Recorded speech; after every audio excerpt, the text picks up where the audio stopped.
Welcome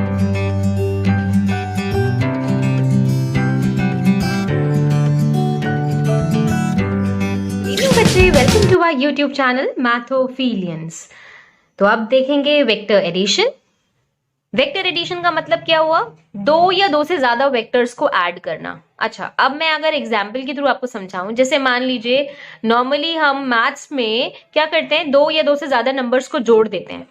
दो या दो से ज्यादा नंबर्स को जोड़ने के बाद भले ही स्टार्टिंग में मान लीजिए एक नंबर मेरे पास 2 रहा हो, एक नंबर रहा हो 5, एक नंबर रहा हो 2, एक नंबर रहा हो 3, ठीक है, ये 4 नंबर्स है मेरे पास। अब इन चारों नंबर्स को अगर मुझे जोड़ना है तो जोड़कर कितना मिलेगा मुझे? 5 और 2 7, 7 3 10 और 2 12, यानी कि इन चारों का कंबाइन जो नंबर है वो मुझे मिल गया 12।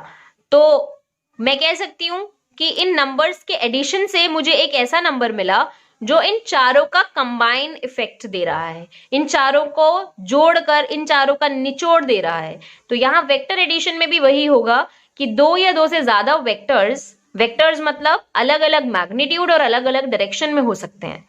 उन सारे वेक्टर्स को जोड़कर मैं चाहती हूं कि एक कंबाइन इफेक्ट मुझे मिले, मुझे एक ऐसा वेक्टर मिले जो उन चारों का निचोड़ मुझे दे।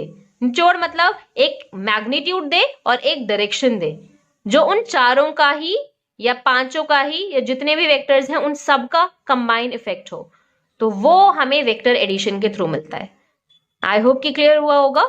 तो वेक्टर एडिशन का मतलब क्या है कि वो प्रोसेस जिसमें हम दो या दो से ज्यादा वेक्टर्स को जोड़ते हैं। क्यों जोड़ते हैं? ताकि हमें कंबाइन इफेक्ट मिल सके। और वो कंबाइन इफेक्ट हमें कौन देगा? वो एक सिंगल वेक्टर देता है जो कि उन सब का निचोड़ होता है। और उस वेक्टर को क्या कहते हैं? उसको कहते हैं रिजल्टेंट वेक्टर। पहले मैं वेक्टर एडिशन का लिखती हूं ताकि क्लियर हो जाए आपको। यानी the process of adding two और more vectors is called vector addition. Simple है। अब इनको ऐड करके, जैसे कि अभी मैंने कुछ देर पहले कहा कि दो या दो से ज्यादा वेक्टर्स को जब हम ऐड करते हैं तो ऐड करने के बाद क्या मिलता है? इनको ऐड करने के बाद मुझे एक कंबाइन इफेक्ट मिलेगा, यानी कि एक ऐसा वेक्टर मिलेगा जो इन सब का निचोड़ मुझे देगा। निचोड़ का मतलब समझ रहे हैं ना?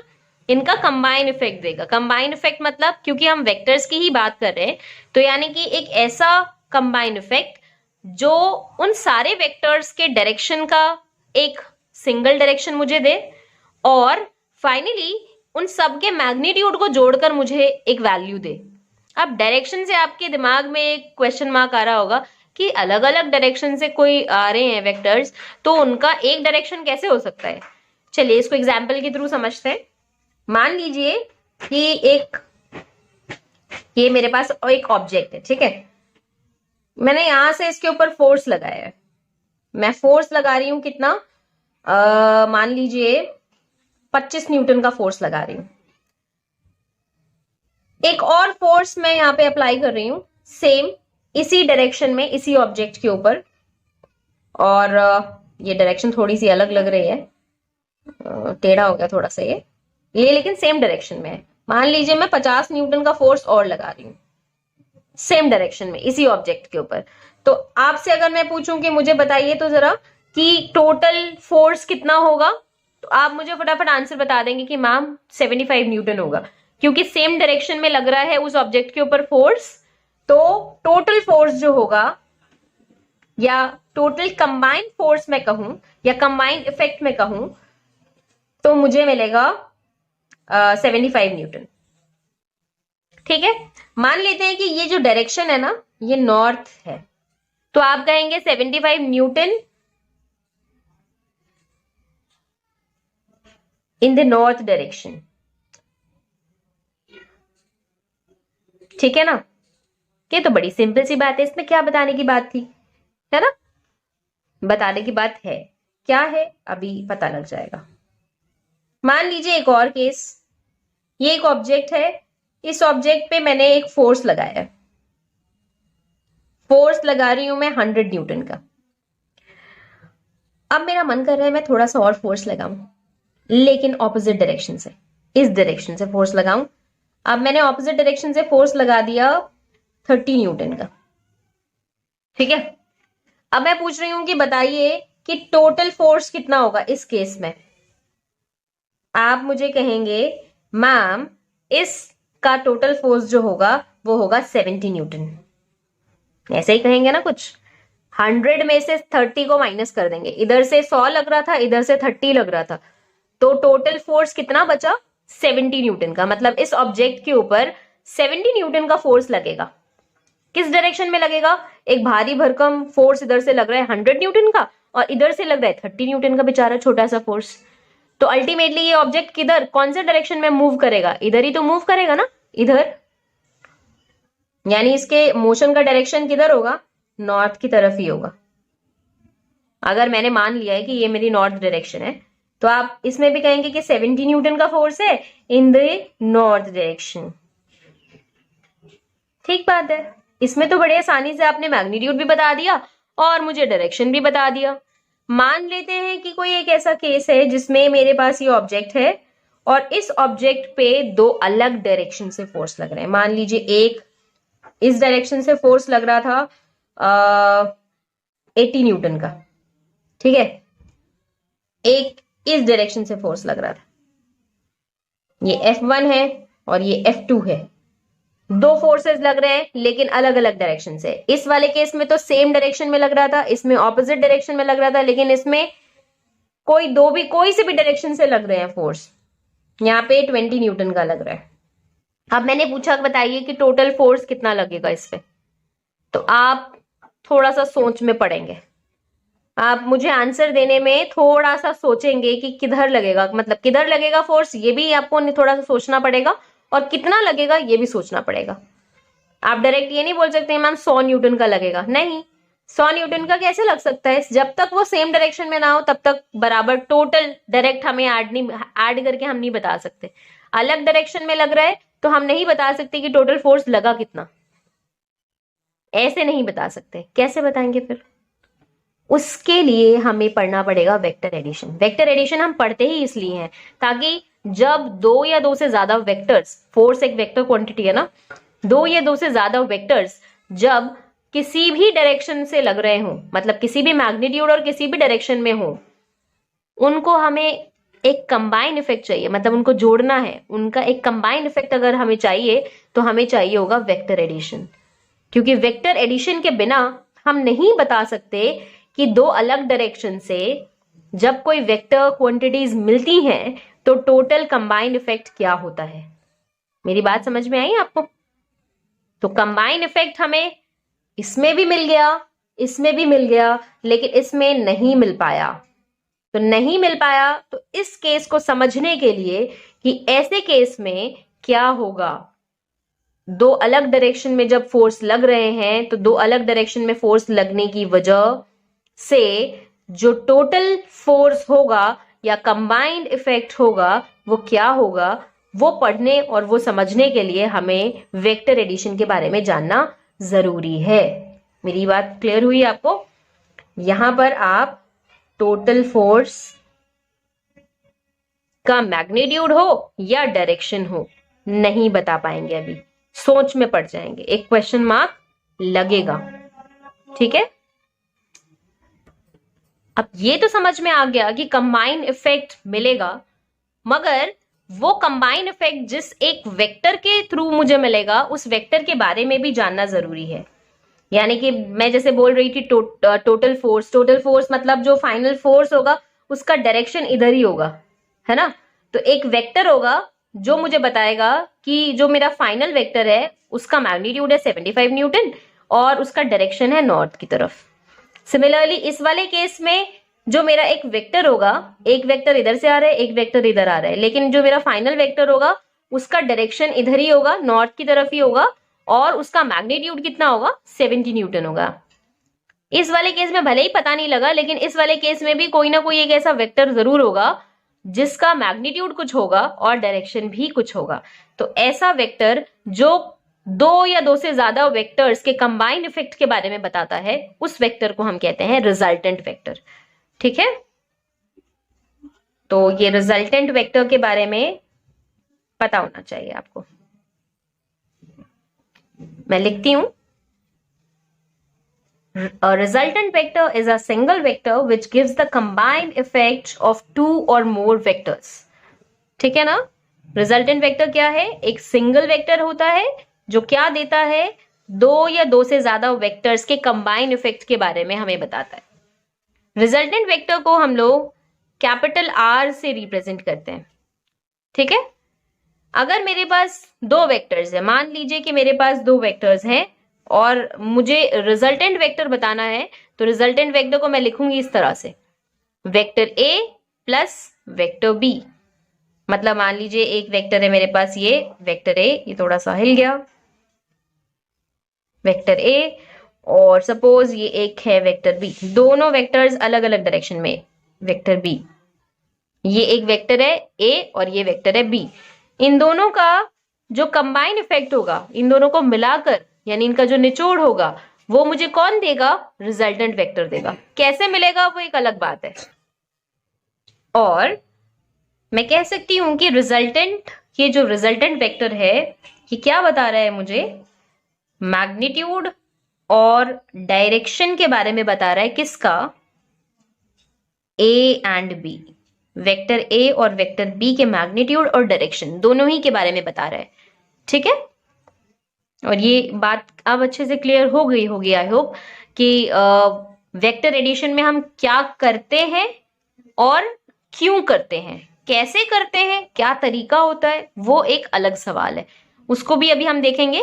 लेकिन वेक्टर एडिशन में हम क्या करते हैं और क्यों करते हैं, क्यों हमें वेक्टर एडिशन की जरूरत पड़ी, इस वाले केस को पढ़ने के लिए, समझने के लिए. क्योंकि ये सेम डायरेक्शन और ऑपोजिट डायरेक्शन का केस तो हमें पता है, लेकिन जब दो अलग डायरेक्शन से हमें कहीं पे कोई केस मिल गया कि दो वेक्टर्स हैं अलग अलग डायरेक्शन में, तो कंबाइन इफेक्ट क्या होगा, उसको समझने के लिए हमें वेक्टर एडिशन की जरूरत पड़ती है.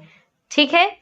अब ये देखेंगे हम कि वेक्टर एडिशन किस तरह से किया जाता है, किस रूल के तहत हम करते हैं, क्या रूल्स हैं वेक्टर्स को ऐड करने के लिए, वो पढ़ते हैं. ठीक है. Laws of vector addition. Vector addition के कुछ लॉज हैं. इसमें से इसका पहला लॉ है triangular law of vector addition. Triangular law of vector addition. ठीक है. एक लॉ तो ये हुआ. एक लॉ है parallelogram law of vector addition. Parallelogram law of vector addition. ठीक है. अच्छा, ट्रायंगुलर लॉ हो या फिर पैरेललोग्राम लॉ, दोनों को समझने से पहले हमें यह पता होना चाहिए कि इस लॉ में हम वेक्टर्स को अरेंज कैसे करते हैं. क्योंकि सबसे पहला काम वेक्टर एडिशन में, सबसे पहला काम होता है वेक्टर का अरेंजमेंट, कि वेक्टर्स को हम किस तरह से अरेंज करें. तो ट्रायंगुलर लॉ जब हम अप्लाई करेंगे तो हमें अरेंजमेंट पता होना चाहिए कि वेक्टर्स का अरेंजमेंट कैसा होगा, मतलब वेक्टर्स को हम किस तरह से रखेंगे, किस तरह से प्लेस करेंगे. और साथ ही साथ पैरेललोग्राम लॉ जब हम अप्लाई करेंगे तो हमें पता होना चाहिए कि वेक्टर्स को, हमारे पास अगर दो वेक्टर्स हैं तो उन दोनों वेक्टर्स को किस तरह रखना है, कहां से किस तरफ की तरफ जोड़ना है. ठीक है. तो अरेंजमेंट पता होना चाहिए सबसे पहले. ट्रायंगुलर लॉ के तहत वेक्टर्स का अरेंजमेंट जो होगा, अरेंजमेंट ऑफ वेक्टर्स, हमेशा याद रखिएगा इसमें जो वेक्टर अरेंजमेंट होगा वो हेड टू टेल होगा, हमेशा हेड टू टेल. और पैरेललोग्राम लॉ में अरेंजमेंट ऑफ वेक्टर्स जो करेंगे हम, वेक्टर्स का जो अरेंजमेंट करेंगे वो टेल टू टेल करेंगे, टेल से टेल की तरफ उसको रखेंगे, और यहां पे हेड टू टेल रखेंगे. कहने का मतलब क्या हुआ कि अगर मेरे पास एक है वेक्टर ए, एक है वेक्टर बी. ठीक है. अब मुझे इन दोनों को कंबाइन करना है, कंबाइन इफेक्ट लेके आना है, तो सबसे पहले इन दोनों को अरेंज करना जरूरी है। पहला स्टेप तो यही होगा, अरेंजमेंट। तो अरेंजमेंट करने के लिए अगर मैं ये वाला लॉ अप्लाई कर रही हूं तो मैं इन दोनों को किस तरह से अरेंज करूंगी, head to tail. Head to tail का मतलब, जैसे कि अगर मेरे पास वेक्टर बी है, वेक्टर बी की टेल ये है, वेक्टर बी का हेड ये है, तो वेक्टर बी के हेड से वेक्टर ए के टेल को मुझे ज्वाइन करना होगा। बात समझ में आई? मतलब जो प्लेसमेंट होगा, जो अरेंजमेंट होगा, वो इस तरह से होगा कि वेक्टर बी जो मेरा इनिशियल वेक्टर है, अगर मैंने वेक्टर बी को अपना इनिशियल वेक्टर माना है तो वेक्टर बी के हेड से वेक्टर ए के टेल को मुझे मिलाना होगा, हेड से टेल की तरफ, हेड टू टेल। ठीक है, लेकिन अगर यही दोनों वेक्टर्स यहां पर होते तो किस तरह से हम ज्वाइन करते? चाहे जैसे मेरा इनिशियल वेक्टर वेक्टर बी है, तो ये हो गया वेक्टर बी, वेक्टर बी की टेल से वेक्टर ए के टेल को मुझे जोड़ना होता, इस तरह से। दोनों में फर्क दिख रहा है? इसमें मैंने वेक्टर बी के हेड से वेक्टर ए के टेल को ज्वाइन किया है, हेड टू टेल, और इसमें दोनों की टेल्स को जोड़ा है, टेल टू टेल। तो अरेंजमेंट जो होगा वो दोनों में इस तरह से होगा, इसमें हेड टू टेल होगा, इसमें टेल टू टेल होगा। आई होप कि ये वाला पॉइंट क्लियर है कि दोनों लॉज में हम किस तरह से वेक्टर्स का अरेंजमेंट करते हैं। सबसे पहले तो हमें अरेंजमेंट ही पता होना चाहिए कि वेक्टर का अरेंजमेंट किस तरह से होगा ट्रायंगुलर लॉ में और पैरेललोग्राम लॉ में। क्या कहता है ट्रायंगुलर लॉ और क्या कहता है पैरेललोग्राम लॉ, दोनों को बारी बारी करके हम लोग डिस्कस करेंगे इंशाल्लाह। लेकिन इससे पहले आपको एक बात और पता होनी चाहिए कि ट्रायंगुलर लॉ से भी हम दो वेक्टर्स को ऐड करते हैं और पैरेललोग्राम से भी दो वेक्टर्स को ऐड करते हैं। अगर मुझे दो से ज्यादा वेक्टर्स को ऐड करना है तो ट्रायंगुलर लॉ का ही एक्सटेंशन का मुझे यूज करना पड़ेगा। क्या मतलब हुआ मेरी बात का? मेरी बात का मतलब है कि अगर मुझे दो से ज्यादा वेक्टर्स को जोड़ना है, दो से ज्यादा वेक्टर्स को अगर मुझे जोड़ना है तो मैं यूज करूंगी extension of triangular law. Triangular law का एक्सटेंशन ये क्या है?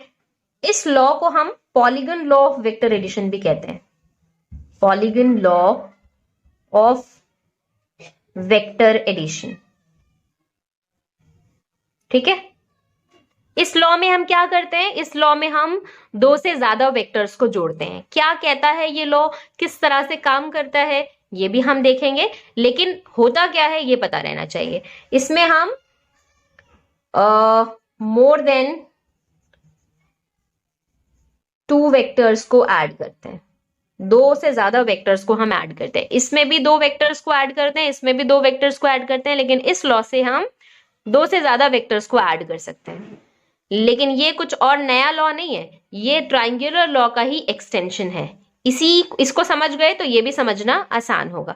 अब बारी बारी करके देखेंगे पहले कि triangular law of vector addition क्या कहता है और किस तरह से हमें ऐड करने को कहता है। अरेंजमेंट तो हम सीख गए, इसी तरह फिर देखेंगे पैरेललोग्राम लॉ एंड देन देखेंगे एक्सटेंशन ऑफ ट्रायंगुलर लॉ या फिर polygon law of vector addition. Okay,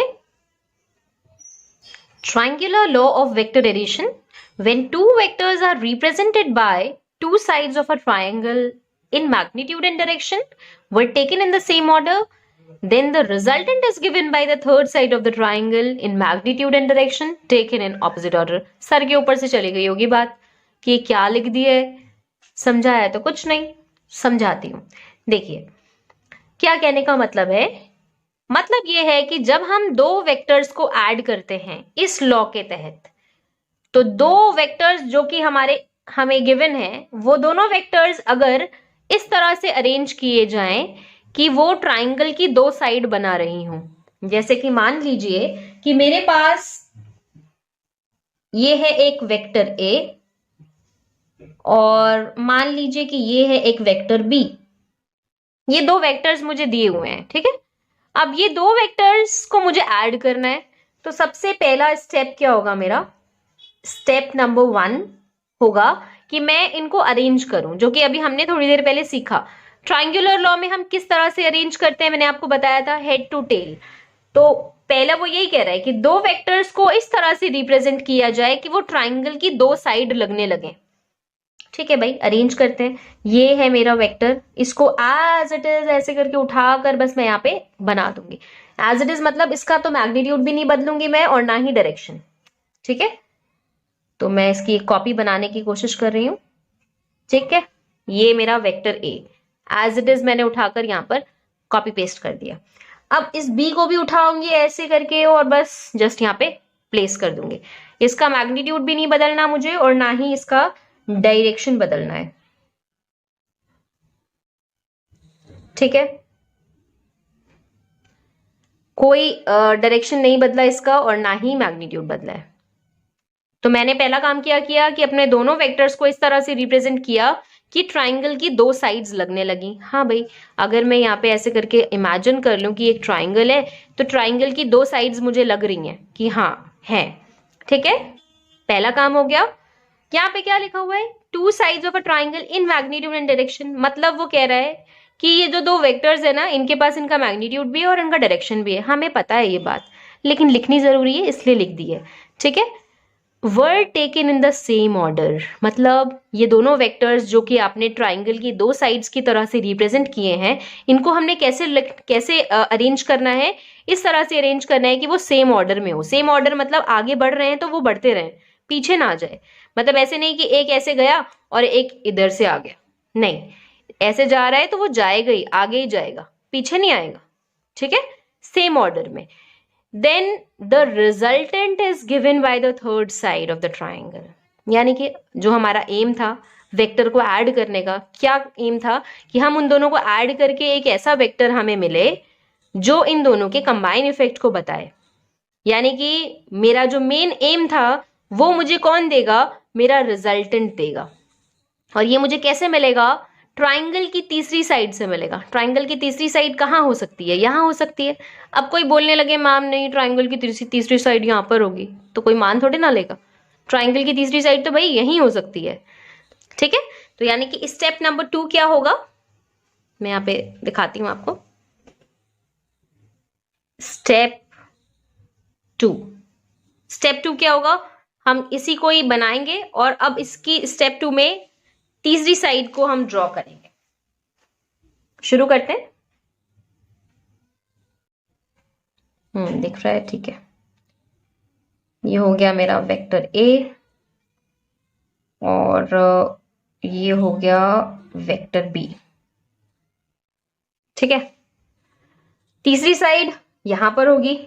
ठीक है, मैं ड्रॉ करती हूं। ये रही तीसरी साइड। ठीक है, अब मैंने कोई डायरेक्शन अभी नहीं बनाई है। इसके डायरेक्शन के बारे में यहीं पे इसी लॉ में ही लिखा हुआ है। क्या लिखा हुआ है कि जो तीसरी साइड होगी जिसके पास अपना मैग्नीट्यूड भी होगा, ठीक है, और डायरेक्शन होगा, किधर होगा, taken in the opposite order. Opposite order मतलब जैसे कि आप जा रहे थे आगे की तरफ, ऐसे गए, आगे ही बढ़ रहे थे, तो अब आगे ही बढ़ने का मतलब इधर होगा, कंटिन्यूएशन में ऐसे ऐसे ऐसे। लेकिन वो कह रहे हैं नहीं भाई, थर्ड साइड जो है वो ऑपोजिट ऑर्डर में होना चाहिए। मतलब आप अगर ऐसे जा रहे हैं तो ऐसे नहीं जाइए, उल्टा जाइए, यानी ऐसे। यानी कि रिजल्टेंट का जो डायरेक्शन होगा वो ये होगा। मेरी बात समझ में आई? जो दो वेक्टर्स इनिशियली जो दो वेक्टर्स थे हमारे पास, उन दोनों को हमने किस ऑर्डर में लिया था, सेम ऑर्डर में। मतलब अगर ऐसे आगे बढ़ रहा है तो वो आगे ही बढ़ेगा, पीछे नहीं आएगा।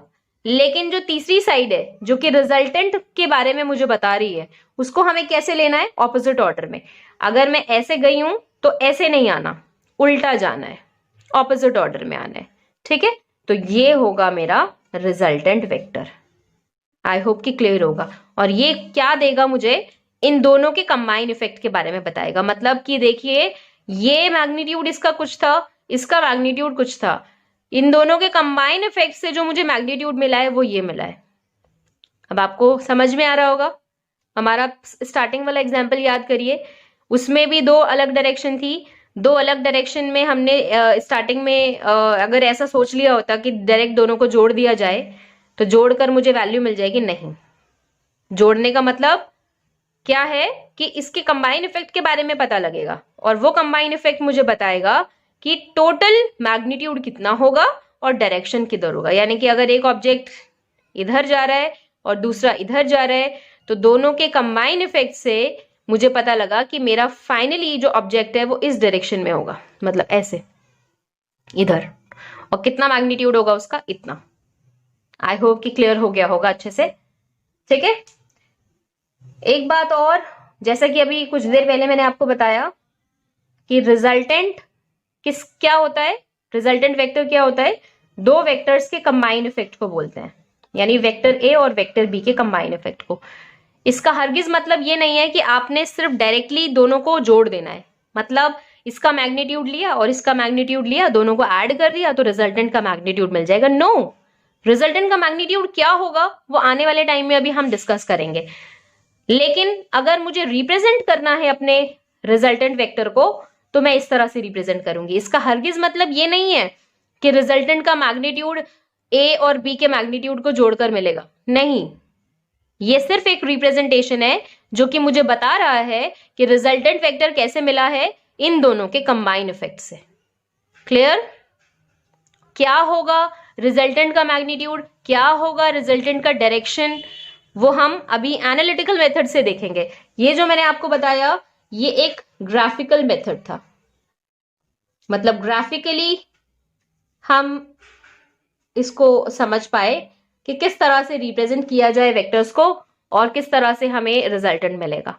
अब एनालिटिकल मेथड देखते हैं जिससे कि हमें यह पता लग सके कि रिजल्टेंट का मैग्नीट्यूड क्या होगा और रिजल्टेंट का डायरेक्शन क्या होगा। डायरेक्शन तो पता लग रहा है ग्राफिकली, लेकिन क्या होगा उसका एंगल, मतलब अगर मैं बात कर रही हूं वेक्टर ए की, तो वेक्टर ए के रिस्पेक्ट में, मतलब मेरे इनिशियल वेक्टर के रिस्पेक्ट में मेरे रिजल्टेंट का एंगल कितना होगा, ये इसके रिस्पेक्ट में किस एंगल से आगे की तरफ बढ़ रहा है, तो वो एंगल मुझे बताएगा कि रिजल्टेंट का डायरेक्शन क्या है।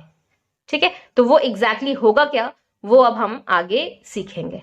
इतना आई होप कि क्लियर है। ठीक है, तो अब देखते हैं ट्रायंगुलर लॉ का एनालिटिकल मेथड क्यों यूज कर रहे हैं, उसको क्यों हम पढ़ने जा रहे हैं, ताकि रिजल्टेंट का मैग्नीट्यूड और रिजल्टेंट का डायरेक्शन हम न्यूमेरिकली निकाल सकें। अच्छा, उससे पहले मैं एक चीज और यहां पर लिख देती हूं ताकि ये भी कंफ्यूजन ना रहे कुछ। हालांकि मैंने बता तो दिया है, मैग्नीट्यूड आपके नोट्स में भी रहना जरूरी है ना। मैग्नीट्यूड ऑफ रिजल्टेंट वेक्टर का मतलब होगा length of the third side, length of the third side of the triangle. Triangle की जो तीसरी साइड है, ठीक है, ट्रायंगल की जो तीसरी साइड है उसकी लेंथ हमें बताएगी कि रिजल्टेंट का मैग्नीट्यूड क्या होगा। एंड डायरेक्शन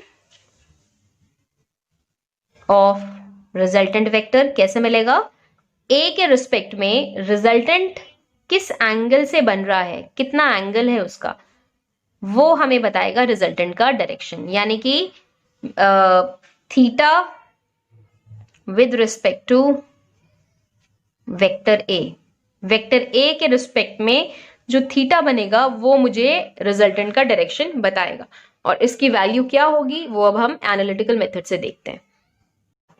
एनालिटिकल मेथड, अब मान लेते हैं कि हमारे पास दो वेक्टर्स हैं। ठीक है, एक है वेक्टर ए, मैं यहां पे ड्रॉ करती हूं वेक्टर ए, एक मान लेते हैं वेक्टर बी। ठीक है, ये हो गया वेक्टर बी। अब इसका रिजल्टेंट कहां मिलेगा, मुझे कैसे मिलेगा, डेफिनेटली इसका रिजल्टेंट मुझे इसकी थर्ड साइड से मिलेगा, है ना, कि थर्ड साइड से ही मिलेगा। इसका डायरेक्शन किधर होगा, इसका क्या इधर होगा या इधर होगा, डेफिनेटली इधर होगा, हमने पढ़ा है लॉ में। तो ये मेरा रिजल्टेंट वेक्टर हो गया। मान लेते हैं कि जो वेक्टर ए है और वेक्टर बी है, इन दोनों के बीच में जो एंगल है वो थीटा है। ठीक है, और रिजल्टेंट और वेक्टर ए के बीच का जो एंगल है उसको अल्फा मान लेते हैं। हमने क्या किया, हमने एक परपेंडिकुलर ड्रॉ किया इस पॉइंट से, इसको नाम दे लेते हैं सबसे पहले पी क्यू आर, और इसको नाम देते हैं एस। तो यहाँ एस पॉइंट से पी क्यू या पी आर पे हमने एक परपेंडिकुलर ड्रॉ किया है। ओके, अब आपको दिख रहा होगा कि ये एक राइट एंगल ट्राइंगल है। इसमें पाइथागोरस थ्योरम हम इजीली अप्लाई कर सकते हैं। एग्जाम में ये डेरिवेशन एनालिटिकल मेथड के थ्रू जो डेराइव कर रहे हैं हम लोग, ये डेरिवेशन एग्जाम में पूछी जाती है, तो बहुत ध्यान से देखिएगा। बाय पाइथागोरस थ्योरम मैं ऐसा कह सकती हूं, बाय पाइथागोरस थ्योरम इस ट्राइंगल में, ट्राइंगल एस आर पी में, in triangle S R P, ऐसा कहा जा सकता है कि इसका square that is P S square equal to P R square plus R S square. कह सकते हैं, बिल्कुल कह सकते हैं। क्या मैं इसको ऐसा लिख सकती हूं, पी आर को P Q plus Q are, P Q plus Q are, बिल्कुल लिखा जा सकता है। और आर एस को तो आर एस ही लिखेंगे, कुछ नहीं कर सकते इसके साथ। अच्छा, अगर मैं अब इस ट्राइंगल की बात करूं, छोटे वाले ट्राइंगल की, यहां पे मैं ऐसे करके लिखती हूं, इन triangle S are Q, S R Q, Pythagoras theorem नहीं लगा रही हूं मैं इसमें। इसमें मैं आपको ये बताना चाहती हूं कि अगर मैं लिखूं sine theta equal to perpendicular by hypotenuse, तो क्या कुछ गलत हो जाएगा? बिल्कुल भी नहीं होगा। लिख सकते हैं perpendicular by hypotenuse that is R S by Q S. तो क्या मैं इसको ऐसा लिख सकती हूं कि R S equal to Q S sine theta? बिल्कुल लिखा जा सकता है। एंड सिमिलरली इसी ट्राइंगल में मैं ऐसा कह सकती हूँ कि cos theta equal to base by hypotenuse, base मतलब Q R by hypotenuse, hypotenuse मतलब क्यू एस। तो मैं इसको ऐसे कह सकती हूँ कि Q R equal to Q S cos theta, बिल्कुल कहा जा सकता है। अब मैं ना इन दोनों रिलेशन को अभी यूज करने वाली हूँ। आपको यहां दिख रहा होगा क्यू आर और आर एस, क्यू आर और आर एस, इन दोनों की value in terms of Q S मैंने निकाली है। तो अब मैं यहाँ पे सब्सटीट्यूट करूंगी, तो मैं ऐसा बोल सकती हूँ कि पी एस स्क्वायर, ये P S square equal to P Q plus Q R था। पी क्यू तो भाई पी क्यू ही है, plus Q R, Q R की वैल्यू क्या है, Q S cos theta whole square था, दोनों का सम होकर, plus R S, R S का की वैल्यू क्या है, क्यू एस साइन थीटा, और उसका स्क्वायर है, तो कर दिया हमने स्क्वायर। अब पी एस की वैल्यू क्या है, देखिए पी एस का मतलब है आर ये रिजल्टेंट वेक्टर। अब यहाँ पे हम सिर्फ मैग्नीट्यूड की बात कर रहे हैं, तो इसीलिए पी एस की जगह में आर का मैग्नीट्यूड, इसको आर का मैग्नीट्यूड बोल सकती हूं। इसी तरह पी क्यू को ए का मैग्नीट्यूड बोल सकती हूं, प्लस क्यू एस को कह सकती हूं बी का मैग्नीट्यूड, बी कॉस थीटा, और इसका होल स्क्वायर। आप बोलेंगे मैम वेक्टर क्यों नहीं लगाया, ऐसे लिखते हैं ना मैग्नीट्यूड को, तो बिल्कुल ठीक बात है, लिख दिया ऐसे ही। Plus Q S, Q S कहां गया भाई, ये रहा बी, मैग्नीट्यूड बी का साइन थीटा स्क्वायर, कोई मुश्किल तो नहीं है। अब ना इसको बार बार मैं लिखूं, उससे बेहतर है कि मैं ऐसे ही ना लिख दूं इसको, ए प्लस बी कॉस थीटा। मतलब तो यही है ना, अगर मैंने आपको ये भी बताया था कि अगर मैंने ऐसे मॉड नहीं लगाया तो भी अगर ऐसे सिंपल भी लिखा है तो इसका मतलब क्या है कि ए का मैग्नीट्यूड बी का मैग्नीट्यूड है ना। अच्छा, अब A plus B whole square identity लगती हुई दिख रही है आपको, A square plus B square plus 2ab, लिख देते हैं A square plus B square plus 2ab cos theta, ठीक है, प्लस ये पूरे का square that is b square sine square theta. कोई मुश्किल नहीं है। a square as it is 2ab cos theta as it is. इन दोनों को देखा जाए, इन दोनों टर्म्स को, तो इन दोनों टर्म्स में से b स्क्वायर कॉमन लिया जा सकता है। इसके पास क्या बचा, cos स्क्वायर थीटा, और इसमें से b स्क्वायर हमने कॉमन ले लिया तो क्या बचा, sign square theta. I hope कि ये वाला पार्ट क्लियर होगा। अब देखिए, a square plus 2ab cos theta plus b square cos square theta plus sign square theta की वैल्यू क्या होती है, 1। हमने ट्रिग्नोमेट्री में पढ़ा हुआ है already, sine square theta plus cos square theta equal to 1, 10th में पढ़ा है, याद होगा। तो हम कह सकते हैं कि रिजल्टेंट वेक्टर का जो मैग्नीट्यूड होगा वो होगा a square plus b square plus 2ab cos theta.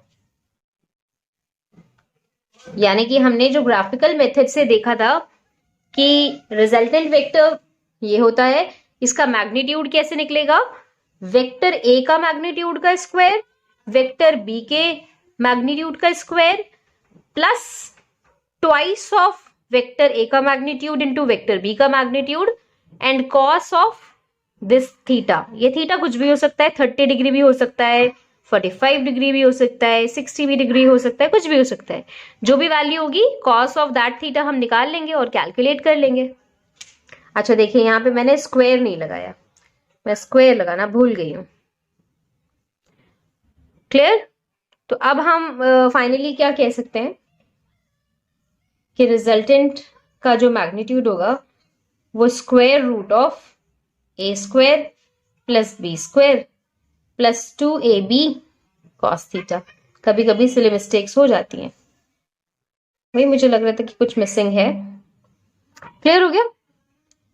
तो कह सकते हैं हम कि रिजल्टेंट का मैग्नीट्यूड क्या होगा, under root of a square plus b square plus 2ab cos theta. I hope कि क्लियर होगा, कोई मुश्किल नहीं है।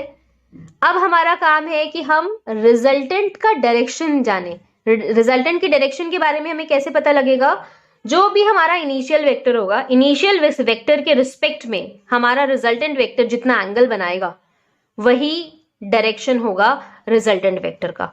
मतलब अगर ये रिजल्टेंट वेक्टर वेक्टर ए के रिस्पेक्ट में इतना एंगल बना रहा है तो यानी कि इसका डायरेक्शन ये होगा। अगर इतना सा एंगल बना रहा है तो ये होगा इसका डायरेक्शन। तो जितना एंगल बनाएगा उसके हिसाब से इसकी डायरेक्शन डिसाइड हो जाएगी, की जा सकती है ना। तो अब हमारा काम है ये वाला अल्फा एंगल पता लगाना, तो ये भी देखते हैं। ओके, इन ट्रायंगल SRP, वही सेम ट्रायंगल लिया है हमने। इस ट्रायंगल में क्या हम ऐसा कह सकते हैं, tan अल्फा, ये वाला एंगल tan अल्फा, tan की वैल्यू क्या होती है आपको याद होगा, परपेंडिकुलर बाय बेस। परपेंडिकुलर क्या है, RS, बेस क्या है, PR। आपको अभी याद होगा कि हमने RS की वैल्यू निकाली थी, RS की वैल्यू निकाली थी ना, QS साइन थीटा।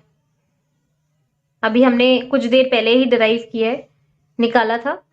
PR की वैल्यू, PR को क्या हम ऐसे लिख सकते हैं, PQ प्लस QR, बिल्कुल लिख सकते हैं PQ प्लस QR।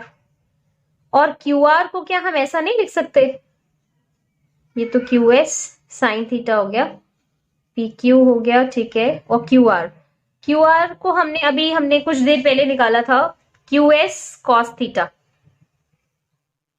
ठीक है। कोई कंफ्यूजन तो नहीं है ना, लिख देती हूं मैं यहाँ पे, क्योंकि RS equal to QS sine theta, और यहां पर क्योंकि QR equal to QS cos theta. QS की वैल्यू क्या है, B, मैग्नीट्यूड ऑफ B यानी B sine theta by P Q मतलब ए का magnitude plus B cos theta, यानी tan alpha equal to B sine theta by A plus B cos theta. और alpha की value निकालनी है तो हम लिखेंगे tan inverse of B sine theta by A plus B cos theta. अब आपको सोचने में, मतलब आपके दिमाग में ये बात आ रही होगी, अब ये tan इनवर्स क्या चीज होती है। अभी हालांकि आपने इसके बारे में पढ़ा नहीं है। जो मैथ्स के स्टूडेंट्स होंगे वो 12th में जाके इनवर्स ट्रिग्नोमेट्री पढ़ेंगे, तब उनको ये इनवर्स ट्रिग्नोमेट्रिक फंक्शंस के बारे में पढ़ने को मिलेगा। लेकिन मतलब क्या होता है, मैं बस आपको एक थोड़ा सा छोटा सा हिंट या एक छोटी सी बात बताती हूँ, जिससे कि आपको इसको समझने में आसानी होगी कि इसका मतलब क्या है। देखिए, tan समझ लीजिए कि एक तरह से, मतलब ऐसा होता नहीं है, मान लीजिए कि tan को जब हम दूसरी तरफ शिफ्ट करते हैं तो ये tan इनवर्स बन जाता है। लेकिन tan इनवर्स का हरगिज मतलब 1/tan नहीं होता। ये एक ट्रिग्नोमेट्रिक फंक्शन है, इसको इनवर्स ट्रिग्नोमेट्रिक फंक्शन कहते हैं। इसका मतलब क्या होता है, जैसे कि लिखा हुआ है alpha equal to tan inverse of this, तो इसका मतलब होता है कि अल्फा की किस वैल्यू के लिए, मतलब किस एंगल के लिए tan की वैल्यू ये पूरी होगी। एग्जाम्पल लेके मैं आपको समझाती हूँ ताकि क्लियर हो। जैसे लिखा है, मान लीजिए alpha equal to tan inverse of 1, किस एंगल के लिए tan की वैल्यू 1 होगी। इस स्टेटमेंट का मतलब क्या है, इस इक्वेशन का मतलब क्या है कि अल्फा की किस वैल्यू के लिए, यानी किस एंगल के लिए tan की वैल्यू 1 होगी। किस एंगल के लिए होगी tan की वैल्यू 1? आप बहुत आसानी से बता सकते हैं कि 45 डिग्री के लिए tan की वैल्यू 1 होती है, तो एंगल निकल गया 45 डिग्री। ये तरीका होता है एंगल पता लगाने का। इसी तरह अगर ऐसा लिखा होता alpha equal to tan inverse of √3, क्या मतलब है कि किस एंगल के लिए tan की वैल्यू √3 होगी। किस एंगल के लिए tan की वैल्यू √3 होगी, तो आप मुझे फटाफट बता देंगे कि किस एंगल के लिए होगी tan की वैल्यू √3। 60 डिग्री के लिए tan की वैल्यू √3 कौन से एंगल के लिए होती है, 60 डिग्री के लिए। तो यहाँ पर जो b साइन थीटा और a plus B cos theta है, यहाँ पे भी हमें वैल्यूज गिवन होंगी क्वेश्चन में कि b का मैग्नीट्यूड कितना है, जितना भी होगा हम यहाँ पे पुट कर देंगे। a का मैग्नीट्यूड कितना है, जितना भी होगा हम पुट कर देंगे। थीटा की वैल्यू ऑलरेडी हमें गिवन होगी। थीटा क्या है, angle between vector a and vector b। जो भी एंगल होगा यहाँ पे हम पुट करके वैल्यू कैलकुलेट कर लेंगे। फिर फाइनली ये जो वैल्यू निकल कर आएगी तो हम देखेंगे कि किस एंगल के लिए tan की वैल्यू ये पूरी होगी। जैसे कि यहाँ पर मैंने एग्जाम्पल लिया है कि ये पूरी वैल्यू 1 के बराबर है, कैलकुलेट होकर 1 आया, तो हमने देखा कि किस एंगल के लिए tan की वैल्यू 1 है, 45 डिग्री के लिए। एंड सिमिलरली अगर मान लीजिए कि इसको सॉल्व करने पे √3 आया होता तो हम क्या करते, चेक करते कि किस एंगल के लिए tan की वैल्यू √3 है। इसी तरह कुछ भी वैल्यू आ सकती है, जरूरी नहीं है कि 1 और √3 आए, कुछ भी आ सकती है, कोई भी वैल्यू आ सकती है, डेसिमल वैल्यू भी आ सकती है। तो वहां पर आपके लिए थोड़ी सी प्रॉब्लम क्रिएट हो जाएगी कि आप सोचेंगे कि किस तरह से हम वैल्यू निकालें। जैसे फॉर एग्जाम्पल अगर ऐसा लिखा हो, मतलब ऐसी वैल्यू आ जाए alpha equal to tan inverse of 1.3333, ऐसे करके आ जाए, तो अब सोचना पड़ जाएगा कि tan की वैल्यू 1.33 कौन से एंगल के लिए होती है, कौन से एंगल के लिए tan की वैल्यू ये होगी। तो हमें तो नहीं पता भाई कि किसके लिए होगी, तो इसको कैलकुलेट करना सिखाया जाता है। मैं कोशिश करूंगी कि मैं इसके लिए भी वीडियो बनाऊं तो ताकि आपको पता लग जाए कि किस तरह से tan इनवर्स की वैल्यू किसी भी एंगल के लिए हम पता लगाते हैं, किस तरह से टेबल से हम वैल्यूज कैलकुलेट करते हैं। एक टेबल होती है tan टेबल, उस टेबल से हम वैल्यूज कैलकुलेट करते हैं, tan इनवर्स की या cos इनवर्स की, sin इनवर्स की। किस तरह निकालते हैं वो एक अलग बात है, लेकिन निकालना क्या है ये तो समझ में आ गया ना। अगर ये वाली वैल्यूज आ गई तब तो आपको टेबल की जरूरत भी नहीं पड़ेगी, आप डायरेक्टली निकाल लेंगे, क्योंकि कुछ स्पेसिफिक एंगल्स के लिए आपको पता है कि वैल्यूज क्या होती हैं। ठीक है, फिर भी कोई कंफ्यूजन रह जाए तो आप मुझसे कमेंट सेक्शन में पूछ सकते हैं। चलिए चलते हैं आगे, कुछ केसेस देख लेते हैं। अब एनालिटिकल मेथड से हमें ये तो पता लग गया कि जो रिजल्टेंट मिला है मुझे ये रिजल्टेंट वेक्टर का मैग्नीट्यूड क्या होगा और इस रिजल्टेंट वेक्टर का एंगल या फिर डायरेक्शन क्या होगा। ये दोनों ही हमें एनालिटिकल मेथड से समझ में आ गया है। अब कुछ केसेस देखेंगे जिसमें हम इस एंगल को चेंज करेंगे, मतलब वेक्टर ए और वेक्टर बी के एंगल को अगर बदला जाए, मतलब इन दोनों के बीच के एंगल को बदला जाए, तो हमारा रिजल्टेंट वेक्टर क्या होगा, उसका मैग्नीट्यूड क्या होगा, उसका एंगल क्या होगा, ये चीजें हम अभी देखते हैं। केस नंबर 1, मान लेते हैं कि हमारे जो दोनों वेक्टर्स हैं वो दोनों वेक्टर्स सेम डायरेक्शन में हैं। When vector A and vector B are in the same direction, are in the same direction.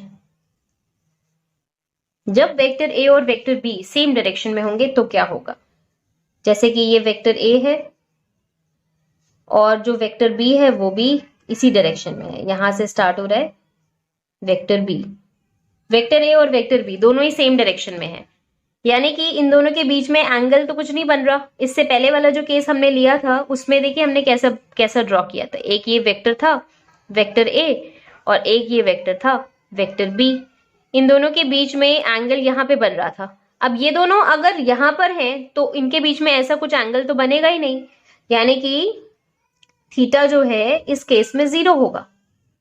तो अगर थीटा 0 है तो रिजल्टेंट जो होगा, मतलब इन दोनों का जो कंबाइन इफेक्ट होगा, वो उसका मैग्नीट्यूड क्या होगा, रिजल्टेंट का मैग्नीट्यूड क्या होगा। हम जानते हैं कि it is under root of A square plus B square plus 2ab cos theta होता है, यानी कि A square plus B square plus 2ab cos theta की जगह हम 0 डिग्री पुट कर सकते हैं। यानी क्या मतलब हुआ इसका, A square plus B square plus 2ab cos 0 degree कितना होता है, 1 होता है। हम ये बात बहुत अच्छे से जानते हैं, यानी ये वैल्यू, उसकी वैल्यू क्या होगी, A square plus B square plus 2ab। और देखा जाए तो ये a प्लस बी का होल स्क्वायर है ना, तो हम इसको ऐसा बोल सकते हैं कि it is equal to a plus B, क्योंकि स्क्वायर और स्क्वायर रूट है। तो रिजल्टेंट का मैग्नीट्यूड क्या मिल गया हमें, a प्लस बी डायरेक्ट। और याद करिए जो इनिशियली वेक्टर एडिशन के पहले मैंने एक केस लिया था जिसमें एक ऑब्जेक्ट को हम क्या कर रहे थे, सेम डायरेक्शन में फोर्स लगा रहे थे, एक इधर से और एक इधर से, मतलब सेम डायरेक्शन में। तो जो दोनों फोर्सेस थे वो दोनों जुड़ रहे थे, डायरेक्टली जुड़ रहे थे। मतलब अगर एक 15 न्यूटन था और दूसरा अगर 25 न्यूटन है तो दोनों जुड़ जाएंगे डायरेक्ट, 25 प्लस 15। इसी तरह से यहां पर भी आ रहा है वही कि रिजल्टेंट का मैग्नीट्यूड डायरेक्ट जोड़कर मिल जाएगा। फर्क कब आता है, जब वो किसी एंगल पे होते हैं। ठीक है, अब अगर मुझे इन दोनों वेक्टर के रिजल्टेंट के बारे में पता लगाना है कि उसका डायरेक्शन क्या होगा, मतलब इनिशियल वेक्टर के रिस्पेक्ट में रिजल्टेंट वेक्टर किस डायरेक्शन में होगा, तो हमें तो पता है कि इसी डायरेक्शन में होगा। देखते हैं इसी डायरेक्शन में आता है कि नहीं आता है। इसी डायरेक्शन में आने का मतलब कि अल्फा की वैल्यू 0 आनी चाहिए। चेक करते हैं, एंड हम जानते हैं कि हमारा फॉर्मूला क्या है अल्फा के लिए, tan inverse b sin theta by a plus B cos theta. अभी हमने डिराइव भी किया था, वैल्यू सब्स्टिट्यूट की जाए, tan inverse b sin theta, theta की value 0 degree, a plus B cos 0 degree. ठीक है, सॉल्व करते हैं इसको। tan inverse b sine 0, sine 0 का मतलब होता है 0, और a plus B cos 0, cos 0 का मतलब होता है 1। अब b मल्टीप्लाइड बाय 0 मतलब 0 आएगी वैल्यू, यानी कि अल्फा की वैल्यू आएगी tan इनवर्स ऑफ 0। क्यों, क्योंकि न्यूमरेटर में वैल्यू 0 है न्यूमरेटर में वैल्यू 0 है, डिनोमिनेटर में कुछ भी हो कोई फर्क नहीं पड़ता, वैल्यू तो अल्टीमेटली 0 ही होगी। तो किस एंगल के लिए tan की वैल्यू 0 आई है? किस एंगल के लिए tan की वैल्यू 0 होती है? आप मुझे बहुत आसानी से बता सकते हैं। 0 डिग्री के लिए tan की वैल्यू 0 होती है, यानी रिजल्टेंट का जो एंगल है हमारे वेक्टर ए के साथ किस एंगल के साथ होगा? 0 डिग्री के साथ। इसका मतलब रिजल्टेंट वेक्टर और जो हमारा वेक्टर ए और वेक्टर बी है वो तीनों ही एक ही डायरेक्शन में होंगे, कोई एंगल ही नहीं बनेगा। और ये तो हमें पता भी था इस वाले केस से भी कि हमारा रिजल्टेंट जो है वो इधर ही आएगा, सेम डायरेक्शन में। तो ये किस चीज को इंडिकेट कर रहा है? हम ऐसा बोल सकते हैं that is resultant will be in the direction of vector A, क्योंकि वेक्टर ए के रिस्पेक्ट में रिजल्टेंट वेक्टर का एंगल कितना बन रहा है? 0 डिग्री। मेरी बात समझ में आ रही है ना आपको?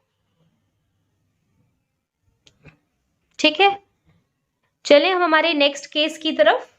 सेकंड केस,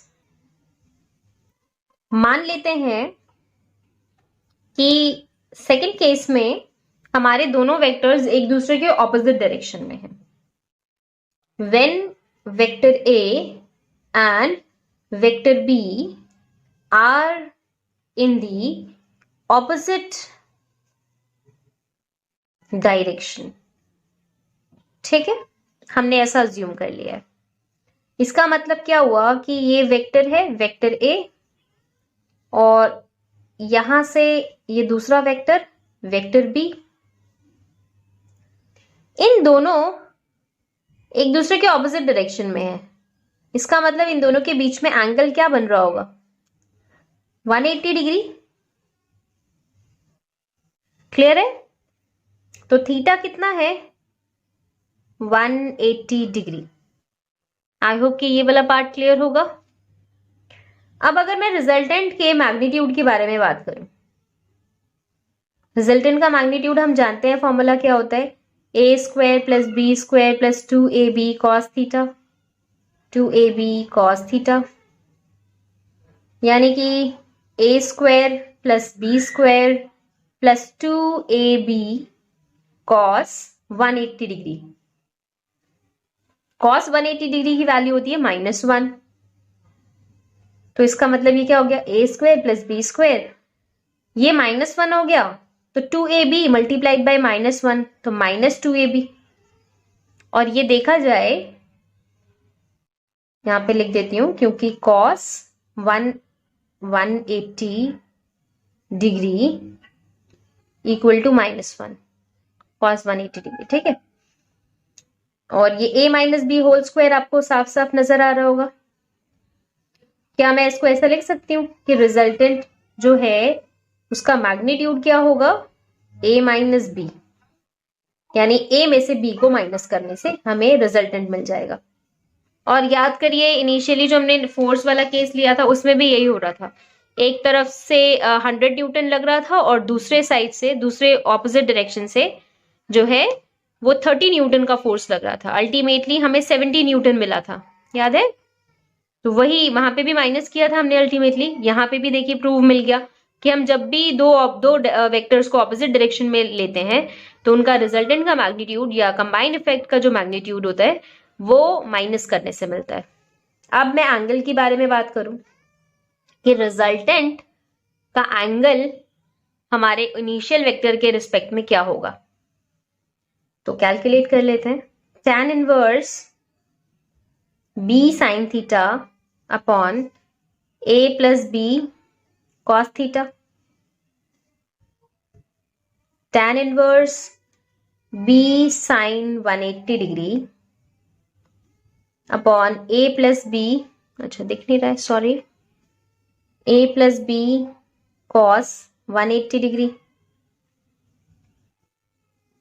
ठीक है, यानी कि tan inverse b sin 180 degree. sin 180 degree की वैल्यू कितनी होती है? याद रखिएगा, sin 180 डिग्री की वैल्यू होती है 0। ठीक है, a plus B cos 180 degree होता है -1। तो नीचे तो खैर कोई भी वैल्यू आए, ऊपर मल्टीप्लाई होने के बाद वैल्यू जब 0 मिल रही है, इसका सीधा सा मतलब क्या हुआ कि tan इनवर्स ऑफ 0। तो अल्फा की वैल्यू मिल गई tan इनवर्स ऑफ 0, मतलब किस एंगल के लिए tan की वैल्यू 0 होगी?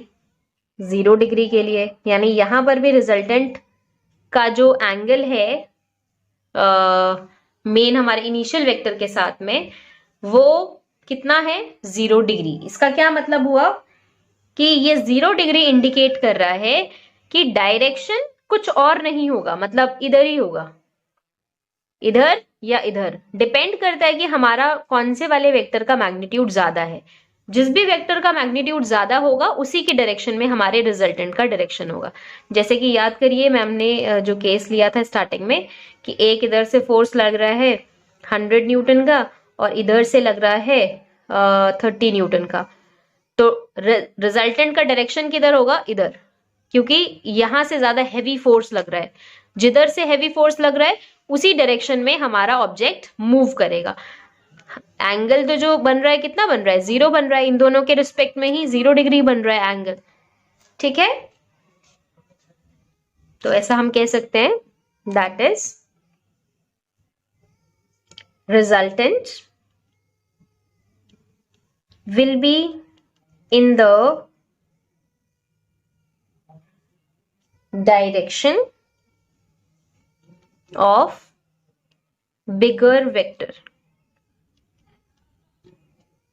ओके, अब एक लास्ट केस इसमें देखते हैं जिसमें हम दोनों वेक्टर्स को एक दूसरे के परपेंडिकुलर डायरेक्शन में रखेंगे।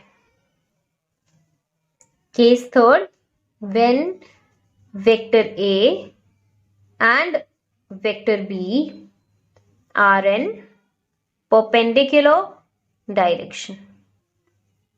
ठीक है, मतलब कि जैसे मेरा ये वेक्टर ए है और ये हो गया वेक्टर, सॉरी टेढ़ा हो गया थोड़ा सा, वेक्टर बी। इनके बीच में जो एंगल बन रहा है वो बन रहा है 90 डिग्री।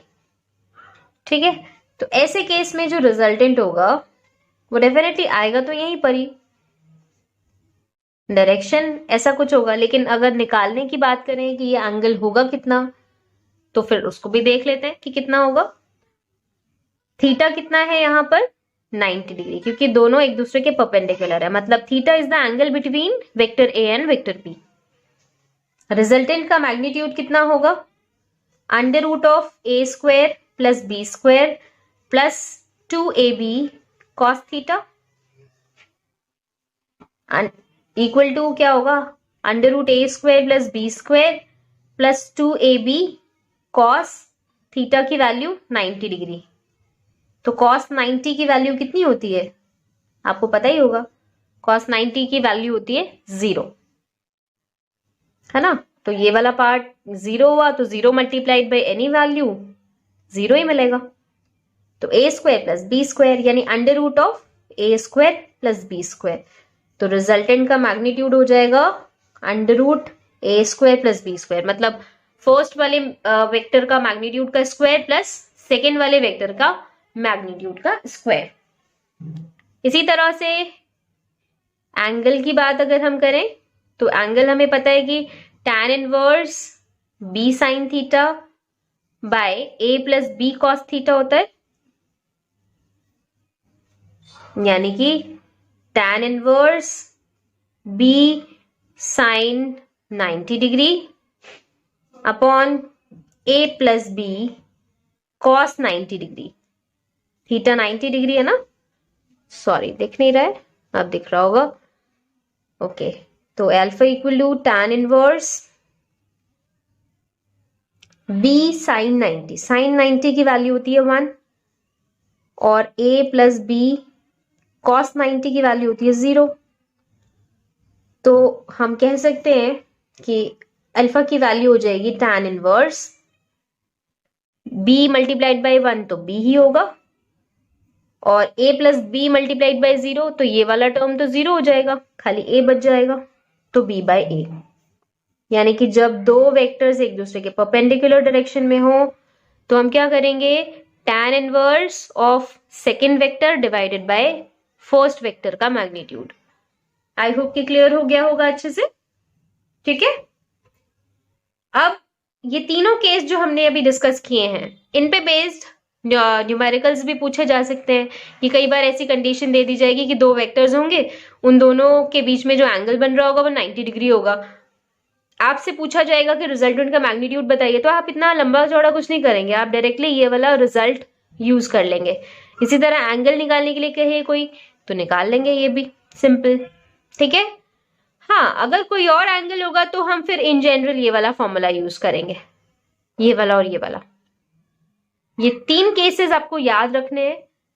आई होप कि क्लियर हो गया होगा। Parallelogram law of vector addition. If two vectors are represented by two adjacent sides of a parallelogram in magnitude and direction, joined tail to tail, then the resultant is given by the diagonal of parallelogram in magnitude and direction, starting from common intersection of two vectors. क्या मतलब है? Simple एकदम law है। देखिए क्या लिखा है। अगर मैंने आपको इनिशियली पहले ही बताया था कि हम पैरेललोग्राम लॉ से भी दो वेक्टर्स को ऐड करते हैं। दो वेक्टर्स हमारे पास हैं, अगर उनको इस तरह से अरेंज किया जाए कि वो दोनों पैरेललोग्राम की दो एडजेसेंट साइड को रिप्रेजेंट करें। मान लीजिए कि मेरे पास एक वेक्टर है, वेक्टर ए, ठीक है। मान लीजिए एक और वेक्टर है, वेक्टर बी। तो सबसे पहला स्टेप क्या होगा कि मैं इसको अरेंज करूं। स्टेप नंबर 1, ये रहा मेरा वेक्टर ए और वेक्टर बी। किस तरह से पैरेललोग्राम लॉ में हमें अरेंज करना होता है? टेल टू टेल, मतलब ए की टेल से बी के टेल को मिलाना है।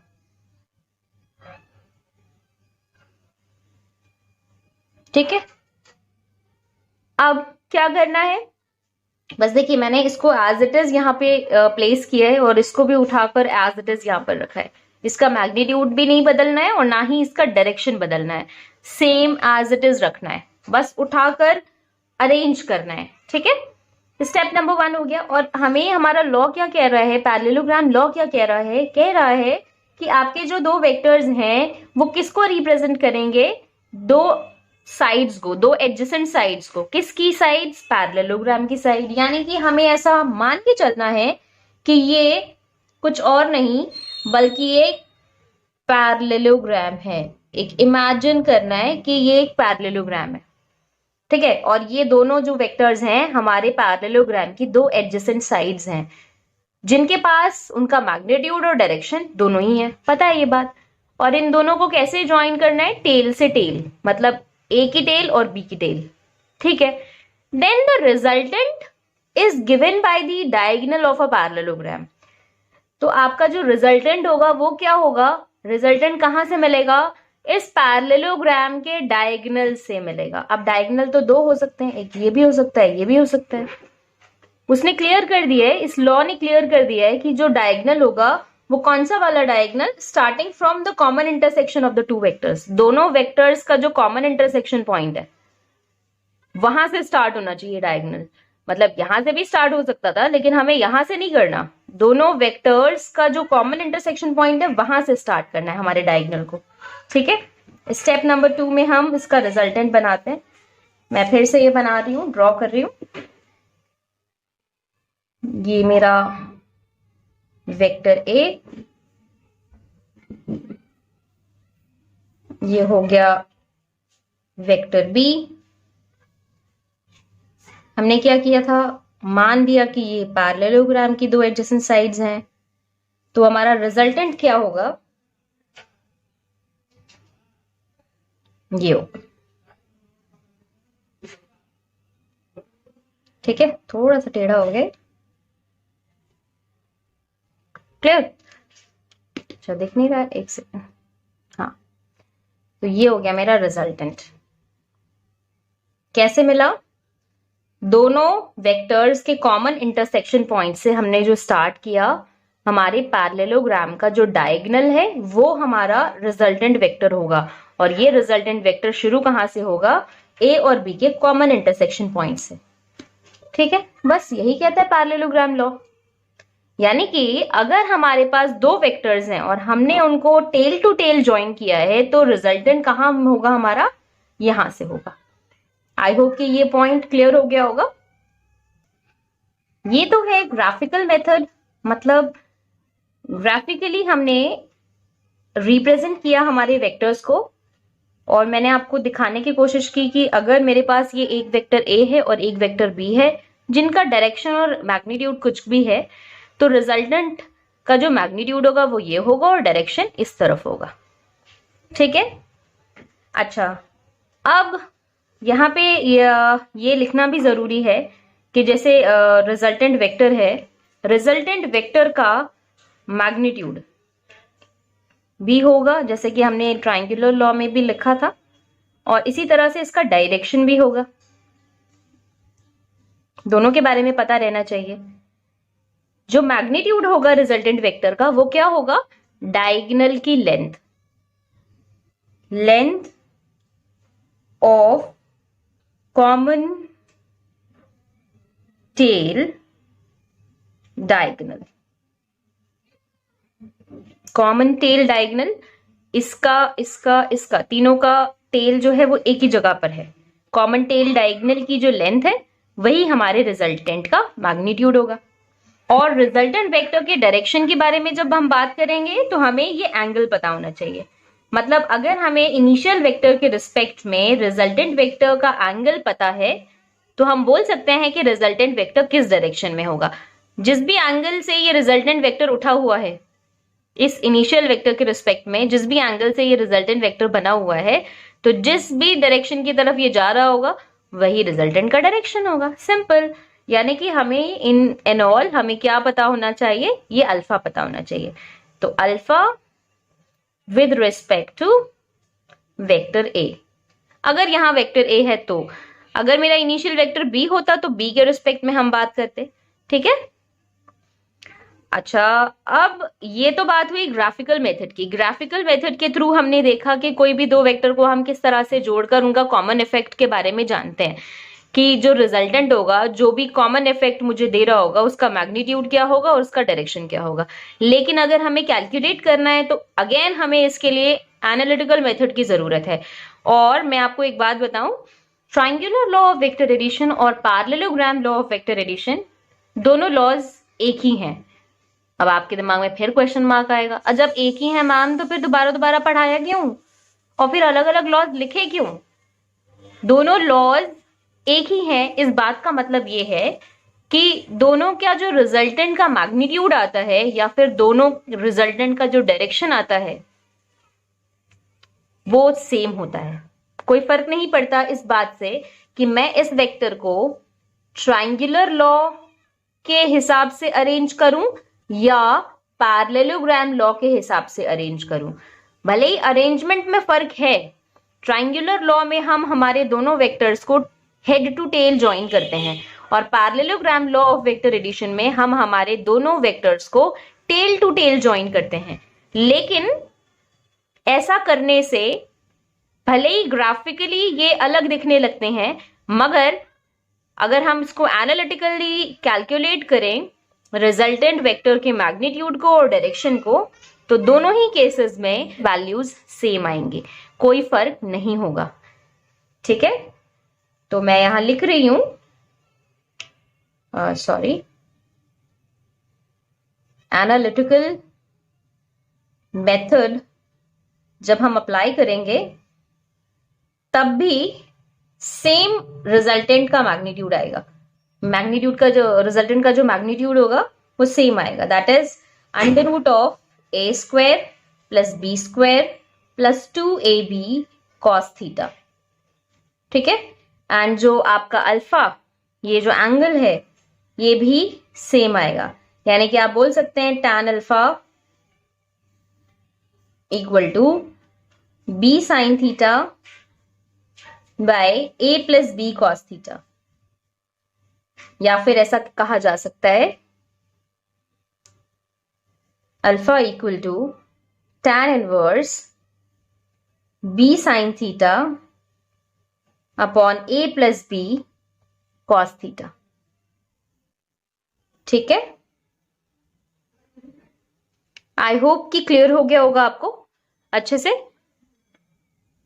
कोई कंफ्यूजन फिर भी रह जाए तो आप मुझसे कमेंट सेक्शन में पूछ सकते हैं, कोई घबराने की बात नहीं है। देखिए बच्चे, दोनों ही लॉज एक ही हैं, मतलब दोनों में फर्क सिर्फ इतना है कि दोनों में हम हमारे वेक्टर्स को अलग तरह से अरेंज करते हैं, बस दोनों में फर्क इतना ही है।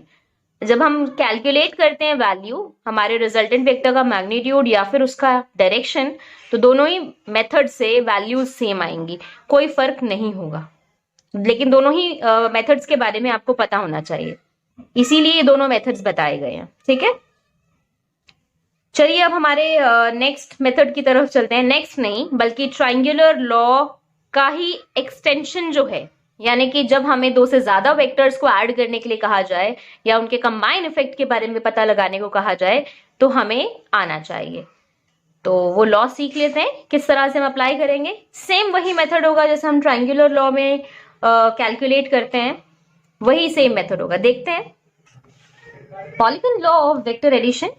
Polygon law of vector addition को एक और नाम से जाना जाता है, मैंने आपको बताया भी था, extension of triangular law of vector addition. ठीक है, तो this law is also known as extension of triangular law of vector addition। ठीक है, इसको हम क्यों यूज करते हैं इस लॉ को? दो से ज्यादा वेक्टर्स को जोड़ने के लिए। तो this law can be used to add more than two vectors. दो से ज्यादा वेक्टर्स को जोड़ना है अगर हमें, तो हम इस लॉ की हेल्प से जोड़ते हैं। कैसे? एग्जाम्पल ले लेते हैं। मान लीजिए कि मेरे पास एक वेक्टर है वेक्टर ए, एक वेक्टर है वेक्टर बी, एक वेक्टर है वेक्टर सी। ठीक है, तीन वेक्टर्स ले लेते हैं। हालांकि हम तीन से ज्यादा भी ले सकते हैं, मतलब दो से ज्यादा कितने भी। अब इन तीनों को मुझे जोड़ना है, मैं क्या करूंगी? एज इट इज उठाकर बस कॉपी करूंगी। स्टेप नंबर 1, सबसे पहले अरेंज करूंगी। वेक्टर ए को मैंने यहाँ पे ऐसे करके बना दिया है, एक कॉपी बना दी वेक्टर ए की। बी को उठाकर एज इट इज यहां पर कॉपी करूंगी। फिर हमारा वेक्टर सी।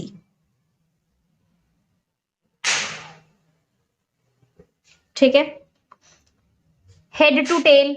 अब ट्राइंगुलर लॉ है तो जाहिर सी बात है हेड टू टेल हमें इसको अरेंज करना है। देखिए हेड से टेल एक ही ऑर्डर में जा रहे हैं, आगे की तरफ बढ़ रहे हैं तो आगे की तरफ ही बढ़ना है। अब जो मेरा रिजल्टेंट होगा वो मुझे कैसे मिलेगा? इस इनिशियल वेक्टर के टेल और फाइनल वेक्टर के हेड को हमें ज्वाइन करके हमारा रिजल्टेंट मिल जाएगा, यानी कि ये। ठीक है, और इस रिजल्टेंट का डायरेक्शन क्या होगा? ऑपोजिट ऑर्डर में। हमने पढ़ा है ट्राइंगुलर लॉ में कि अगर यहां से हम सेम ऑर्डर में जा रहे हैं, आगे की तरफ बढ़ रहे हैं, तो यहां से आगे की तरफ नहीं बढ़ेंगे, हम उल्टा आएंगे ऐसे। तो इस डायरेक्शन में होगा हमारा रिजल्टेंट, ये तो हमें पता है। अब नॉर्मली हम जानते हैं कि रिजल्टेंट का मतलब होता है सारे वेक्टर्स का कंबाइन इफेक्ट। इसका मतलब ए बी सी तीनों का कंबाइन इफेक्ट। इसका मतलब वेक्टर ए, वेक्टर बी और वेक्टर सी तीनों का सम होगा ये रिजल्टेंट। चेक करते हैं कि क्या ऐसा है या नहीं। ट्राइंगुलर लॉ अप्लाई करते हैं। ठीक है, स्टेप नंबर 2 में क्या करेंगे हम? हमारा वेक्टर ए और वेक्टर बी लेते हैं पहले।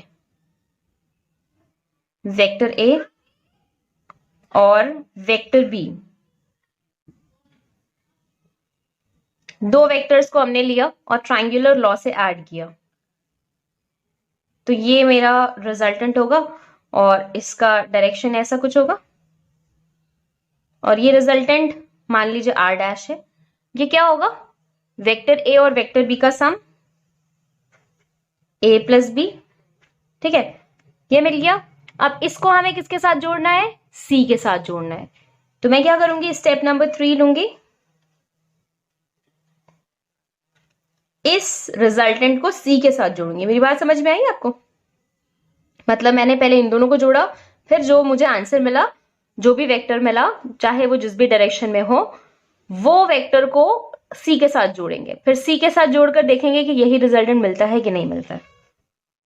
ये है, इसको मैं एज इट इज यहां पर कॉपी कर रही हूं। Vector A plus vector B है ये, और इसको मुझे ऐड करना है सी के साथ। मैं सी यहां पे बनाती हूं, ठीक है, डायरेक्शन, ठीक है। अब जो रिजल्टेंट होगा वो कैसा मिलेगा, इनको जोड़ने से मिलेगा, और किस डायरेक्शन में, ऑपोजिट ऑर्डर में। मतलब ये ऐसे आ रहे हैं तो ये ऐसे जाएगा, यही होगा रिजल्टेंट। और ये रिजल्टेंट देखिए क्या है, ए बी और सी तीनों का सम, ए बी और सी, और यही मेरा रिजल्टेंट है। ये देखिए ये वाला रिजल्टेंट और ये वाला हल्का सा थोड़ा सा टेढ़ा लग रहा है ये, क्योंकि सी में हल्का सा डायरेक्शन में थोड़ा सा फर्क है, यहाँ पे मेरा हाथ हिल गया इसलिए, नहीं तो ये रिजल्टेंट और ये रिजल्टेंट सेम डायरेक्शन में जा रहे हैं ऐसे करके, ये इधर और ये भी इधर सेम डायरेक्शन में, और देखिए वैल्यू भी बराबर आ रही है, दिख रहा है। तो triangular law of vector addition का एक्सटेंशन जो है वो दो से ज्यादा वेक्टर्स को ऐड करने के लिए किया जाता है। इसी तरह अगर 4, 5, 10 जितने भी वेक्टर्स को हम अगर ऐड करना चाहते हैं तो हमें ऐसे ही करना है, दो दो वेक्टर्स करके ऐड करते जाएंगे, और फिर जो रिजल्टेंट मिलता जाएगा उसको थर्ड वाले वेक्टर के साथ ऐड करेंगे, फिर नेक्स्ट वाले के साथ भी यही काम करना है। मेरी बात समझ में आई आपको? मेरे कहने का मतलब ये है कि इनिशियली हम पहले दो वेक्टर्स को ऐड करेंगे, जो रिजल्टेंट मिलेगा उसको थर्ड के साथ ऐड करेंगे, फिर जो रिजल्टेंट मिलेगा उसको फोर्थ के साथ ऐड करेंगे, फिर जो रिजल्टेंट मिलेगा उसको नेक्स्ट वाले के साथ ऐड करेंगे, और फाइनली हमारा जो मेन रिजल्टेंट होगा हम वहां तक पहुंच जाएंगे। ठीक है, तो आई होप कि क्लियर हो गया होगा। ये वेक्टर एडिशन के हमने जो तीनों लॉज पढ़े, तीनों एक दूसरे से कनेक्टेड है, और बल्कि ये कह सकते हैं कि तीनों एक ही जैसे हैं। पैरेललोग्राम लॉ और ट्राइंगुलर लॉ में तो बस थोड़ा सा फर्क ये है कि दोनों में वेक्टर्स का अरेंजमेंट में फर्क होता है, लेकिन अगर रिजल्टेंट के मैग्नीट्यूड और डायरेक्शन की बात की जाए तो दोनों ही जगह पर वैल्यूज सेम आती हैं। ये बात हमेशा याद रखिएगा। तो इसका मतलब हम एक कंक्लूजन निकाल सकते हैं कि अगर हमें दो वेक्टर्स को कभी भी ऐड करना हो तो हम चाहें तो ट्राइंगुलर लॉ अप्लाई करके भी ऐड कर सकते हैं उनको, और चाहें तो पैरेललोग्राम लॉ अप्लाई करके भी ऐड कर सकते हैं, क्योंकि अल्टीमेटली जो रिजल्टेंट है वो दोनों ही जगह सेम मिलने वाला है, अलग अलग नहीं मिलेगा। मैं अभी आपको एक एग्जांपल देके इस बात का यकीन आपको दिलाती हूँ। मान लीजिए मेरे पास दो वेक्टर्स हैं, वेक्टर ए, वेक्टर बी। मैं इन दोनों को ही दो तरह से अरेंज करूंगी। पहला तरीका जो होगा मेरा, मैं ट्राइंगुलर लॉ अप्लाई करके अरेंज करूंगी, ट्राइंगुलर लॉ, और दूसरा पैरेललोग्राम लॉ अप्लाई करके अरेंज करूंगी। मतलब पैरेललोग्राम लॉ अप्लाई करूंगी और उसके तहत मैं अपने दोनों वेक्टर्स को अरेंज करूंगी। पहला है मेरा ट्राइंगुलर लॉ। ट्राइंगुलर लॉ के हिसाब से जो दोनों वेक्टर्स का अरेंजमेंट होना चाहिए वो इस तरह से होना चाहिए कि हेड टू टेल आपको ज्वाइन करना है। तो मैंने क्या किया, ये लीजिए, ये मेरा हो गया वेक्टर ए, कुछ ज्यादा ही मैग्नीट्यूड हो गया इसका, ओके अब ठीक है। वेक्टर ए और vector B,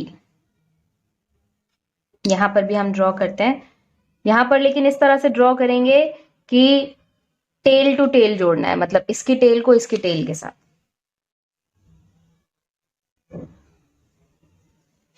vector A, vector B, ठीक है।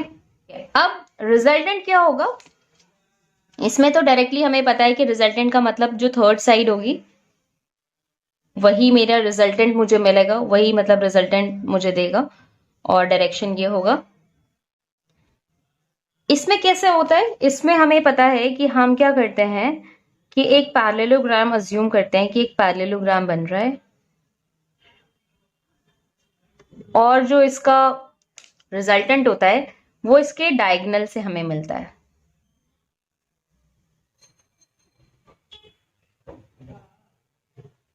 अब आप जरा देखिए,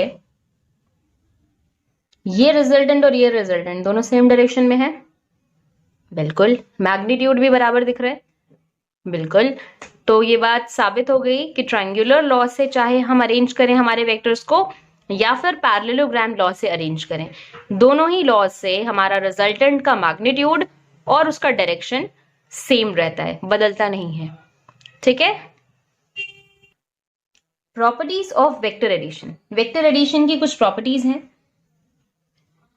पहली प्रॉपर्टी है कि वेक्टर एडिशन या दो वेक्टर्स को जब हम ऐड करते हैं तो वो कॉम्यूटेटिव होता है, मतलब कॉम्यूटेटिव लॉ को फॉलो करता है।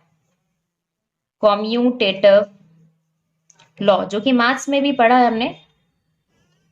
कॉम्यूटेटिव लॉ का मतलब है कि अगर आप आपके दो वेक्टर्स को ऐड करते हैं, वेक्टर ए और वेक्टर बी, तो जो रिजल्टेंट मिलेगा वही रिजल्टेंट आपको वेक्टर बी और वेक्टर ए को ऐड करने पे मिलेगा। क्या मतलब है इस बात का? इस बात का मतलब ये है कि मान लीजिए कि मेरे पास ये है एक वेक्टर ए और एक है वेक्टर बी। मैं इनको दो तरह से ऐड करती हूँ, ठीक है। पहला केस मैं ले रही हूं ए प्लस बी का। ए प्लस बी मतलब पहले मैं ए को लूंगी और फिर बाद में बी को। तो ये हो गया, ये फिर मैग्नीट्यूड थोड़ा ज्यादा हो गया, वेक्टर ए और देन वेक्टर बी।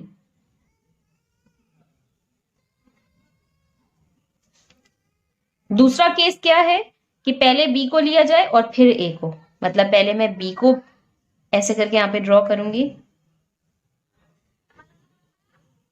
और फिर ए को, फिर ए को मतलब यहां पे।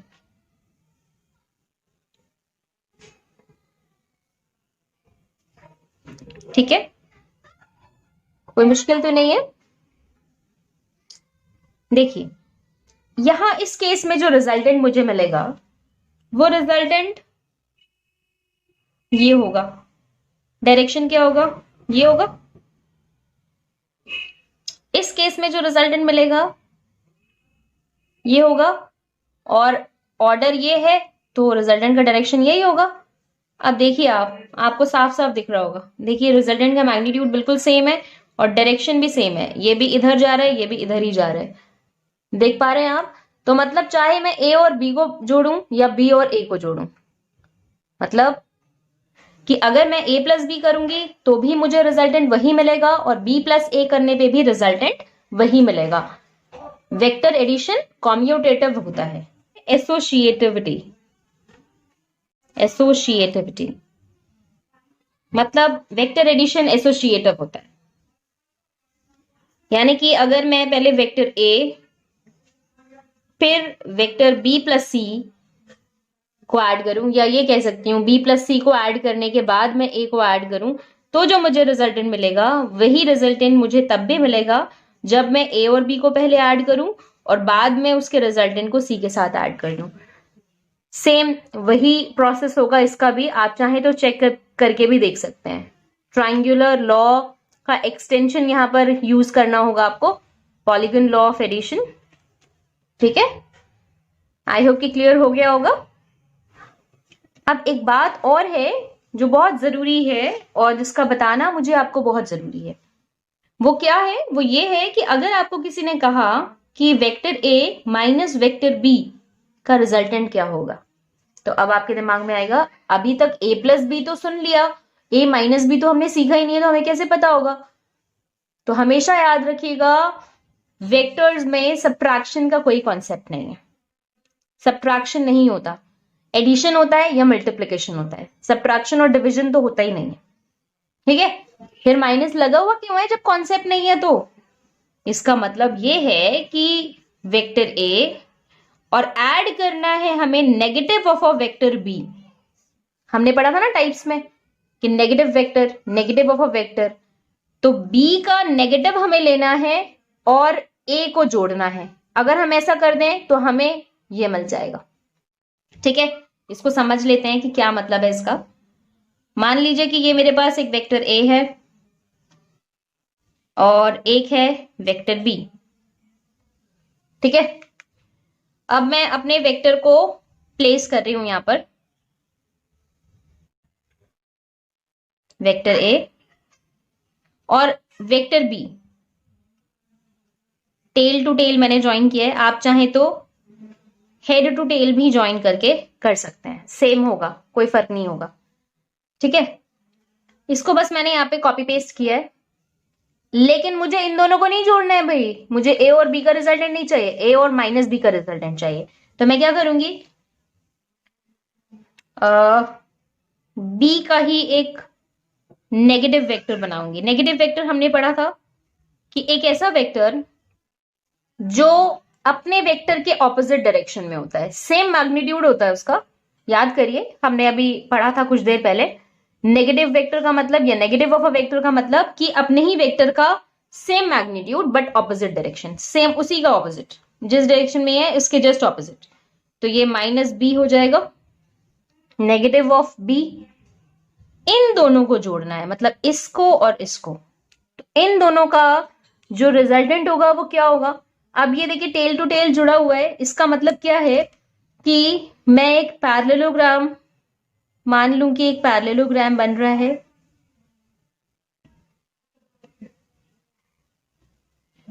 कुछ इस तरह से, और ये होगा मेरा रिजल्टेंट।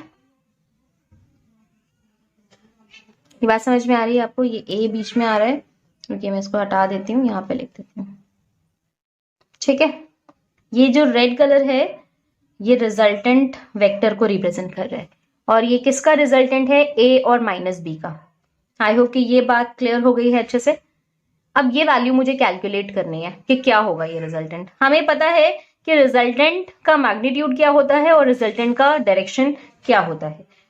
रिजल्टेंट के मैग्नीट्यूड के बारे में अगर मुझे बात करनी है तो मैं जानती हूं बहुत अच्छे तरीके से कि इसका फॉर्मूला होता है under root A square plus B square plus 2ab cos theta, है ना।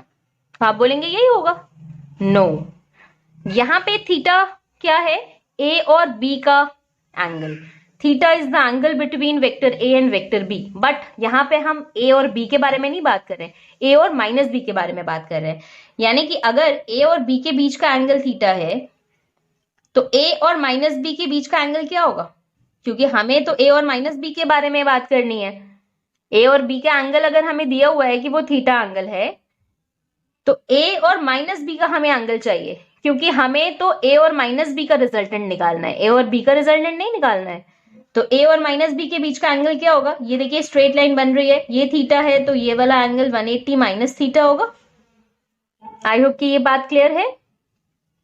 यहां पे थीटा की जगह हम पुट करेंगे A square plus B square plus 2ab cos 180 minus theta, क्योंकि ये एंगल कौन सा लेना है हमें, हमारे दोनों वेक्टर्स के बीच का एंगल। क्लियर हो गया। अच्छा ठीक है, अब आप बोलेंगे यहां पे क्यों नहीं लगाया माइनस, क्योंकि b और माइनस b दोनों का ही मैग्नीट्यूड सेम होता है, मैग्नीट्यूड पे कोई असर नहीं आता, ये अभी हमने देख ही लिया है। तो यहाँ पे तो हमने सिर्फ मैग्नीट्यूड लिखा है, तो इसलिए मैंने यहाँ पे माइनस नहीं लगाया है। ओके,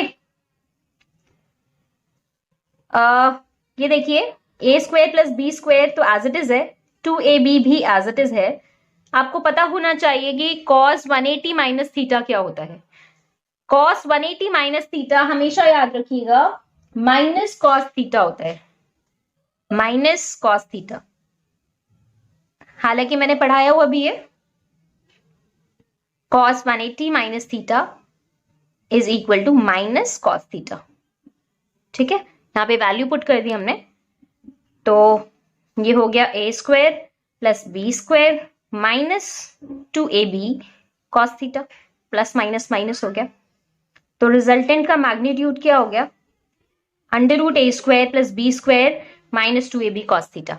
हमेशा याद रखिएगा जब भी आपको इस तरह की कोई बात की जाए आपसे कि a minus B, vector a minus vector b आपको कैलकुलेट करना है, तो उसका रिजल्टेंट का मैग्नीट्यूड क्या होगा, a का मैग्नीट्यूड b का मैग्नीट्यूड का स्क्वायर, मतलब a के मैग्नीट्यूड का स्क्वायर प्लस b के मैग्नीट्यूड का square minus 2ab cos of theta. Theta अब क्या है, angle between vector a and vector b।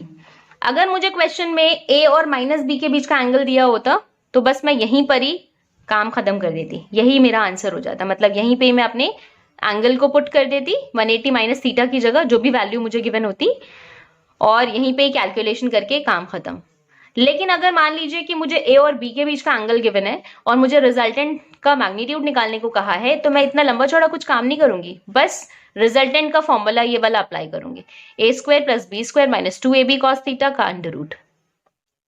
Clear हो गया है? ये थीटा कौन सा है? ए और बी के बीच का एंगल।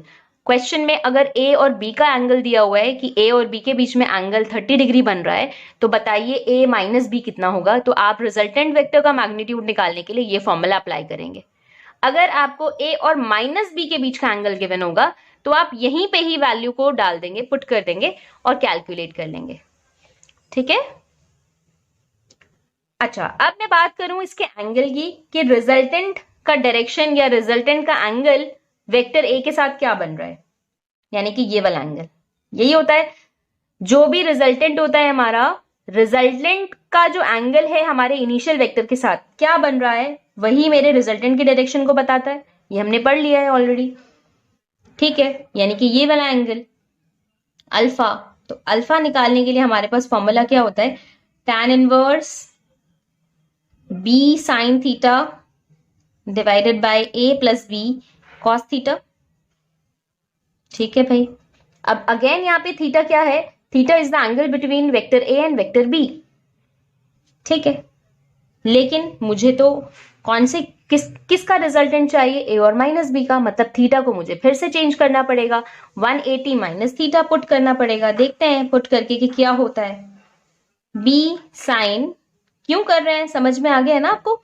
ये एंगल इसलिए पुट कर रहे हैं हम बार बार क्योंकि हम ए और माइनस बी के बारे में बात कर रहे हैं, और ये थीटा हमें गिवन है कि ये थीटा एंगल है ए और बी के बीच का। Clear? Divided by A plus B cos 180 minus theta. tan inverse B, आपको पता होना चाहिए कि साइन 180 माइनस थीटा क्या होता है। Sine 180 minus theta sine theta के बराबर होता है। यहां पे मैं लिख देती हूं।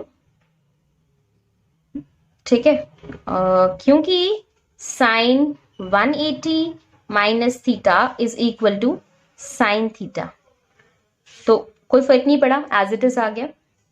ए plus B cos theta, cos 180 minus theta, cos 180 minus theta अभी हमने यहाँ पे भी लिखा था कि कॉस 180 माइनस थीटा जो होता है माइनस कॉस थीटा के बराबर होता है। ये ट्रिग्नोमेट्री का पार्ट है। जो मैथ्स वाले स्टूडेंट्स हैं उन्होंने पढ़ा भी होगा ट्रिग्नोमेट्री में 11th में अभी, और बाकी आपने फिजिक्स के बेसिक्स में भी पढ़ा है ना, माइनस कॉस थीटा। इसका मतलब अब जगह नहीं बची, मैं यहां पे लिख रही हूं, alpha equal to tan inverse B sine theta upon A minus B cos theta. अब ये फॉर्मूला आपको संभाल के रखना है। मान लीजिए कि क्वेश्चन में आपको दिया हुआ है कि एक आपके पास वेक्टर ए है और एक आपके पास वेक्टर बी है, और उन दोनों के बीच का एंगल हमें क्वेश्चन में दिया हुआ है, और हमें कहा गया है कि A minus B, vector A minus vector B का रिजल्टेंट जो होगा उसका डायरेक्शन क्या होगा, यानी कि आपको इनडायरेक्टली वो एंगल निकालने के लिए कह रहा है। तो आप क्या करेंगे? डायरेक्टली ये फॉर्मूला पुट कर देंगे, ये वाला नहीं पुट करेंगे, ये वाला पुट करेंगे। क्यों? क्योंकि ए माइनस बी के लिए एंगल ये होगा। थीटा कौन सा होगा? जो आपको क्वेश्चन में गिवन है, ए और बी के बीच का एंगल। अगर क्वेश्चन में ए और माइनस बी के बीच का एंगल गिवन होगा तो आप डायरेक्टली इसी फॉर्मूले में थीटा की जगह जो भी वैल्यू आपको ए और माइनस बी के बीच की दी हुई है वो पुट करके कैलकुलेट कर लेंगे। लेकिन अगर ए और बी के बीच का एंगल दिया हुआ है तो हम हमेशा ये वाला फॉर्मूला यूज करेंगे, और ज्यादातर ऐसे ही होता है कि ए और बी के बीच का एंगल दिया होता है और बच्चा कंफ्यूज हो जाता है और वो डायरेक्टली क्या करता है, ये वाला फॉर्मूला अप्लाई करके कैलकुलेट कर देता है, सोचता है कि मैंने ठीक निकाला है, लेकिन वहीं गलती हो जाती है। तो ये याद रखना है हमेशा, जब भी आपको ए माइनस बी के बारे में पूछा जाए तो रिजल्टेंट का मैग्नीट्यूड के लिए फॉर्मूला ये यूज करेंगे और उसके एंगल के लिए फॉर्मूला ये वाला यूज करेंगे, theta, and theta is the angle between vector A and vector B. I hope कि वेक्टर एडिशन का ये पार्ट क्लियर हो गया होगा। फिर भी अगर कहीं किसी को कोई डाउट रह जाता है तो आप मुझसे कमेंट सेक्शन में पूछ सकते हैं। पार्ट 3 में हम देखेंगे रिजोल्यूशन ऑफ वेक्टर्स। वीडियो कैसी लगी कमेंट करके जरूर बताएं। वीडियो को लाइक करें, शेयर करें अपने दोस्तों के साथ और चैनल को जरूर सब्सक्राइब करें ताकि आने वाले वीडियो की हर नई नोटिफिकेशन आपको टाइम पर मिल सके। Okay, good bye.